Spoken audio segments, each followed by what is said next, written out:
ചട്ടങ്ങൾക്കെതിരെ വിമർശനവുമായി അതിജീവന പോരാട്ട വേദി ചെയർമാൻ റസാഖ് ചൂരവേരി രംഗത്തെത്തി. മലയോര ജനതയോട് കാണിച്ച കൊടും ചതിയാണ് ചട്ടനിർമ്മാണത്തിലൂടെ സർക്കാർ കാട്ടിയതെന്നും 6 പതിറ്റാണ്ടായി നിലനിൽക്കുന്ന ജനങ്ങളുടെ പ്രശ്നങ്ങൾ പരിഹരിച്ചെന്ന് ഇടത് സർക്കാർ നുണപ്രചാരണം നടത്തുകയാണ്. ക്രമവൽക്കരണം മാത്രമാക്കി മാറ്റിയത് ജനതയെ ദ്രോഹിക്കുകയാണെന്നും റസാഖ് ചൂരവേരിൽ കുറ്റപ്പെടുത്തി. മലയോര നിവാസിയോട് കാട്ടിയ ഏറ്റവും വലിയ കൊടും ചതിയാണ് ഭൂപതിവ് ചട്ടനിർമ്മിതിയിലൂടെ ഇടത് സർക്കാർ കാട്ടിയിട്ടുള്ളത്. ഇടത് സർക്കാർ 6 പതിറ്റാണ്ടായി ജനങ്ങളുടെ പ്രശ്നങ്ങൾ പരിഹരിച്ചു എന്ന് വ്യാജ നുണക്കഥകളിലൂടെ വലിയ തെറ്റിദ്ധാരണയാണ് ഉണ്ടാക്കിയിട്ടുള്ളത്. 2019 268/2019 നമ്പറായി റവന്യൂ വകുപ്പിട്ട ഉത്തരവിലൂടെയാണ് ഇടുക്കി ജില്ലയിൽ ഈ പ്രശ്നം ആദ്യമായി അനുഭവപ്പെടുന്നത്.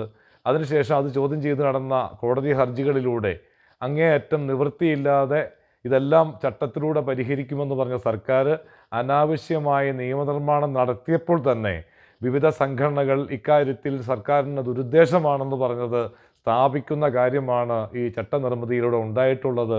ഇത് ക്രമവൽക്കരണം മാത്രമാക്കി മാറ്റിയതിലൂടെ ഈ ജനതയെ വലിയ ദ്രോഹത്തിലേക്ക് കൊണ്ടുവന്നിരിക്കുന്നു.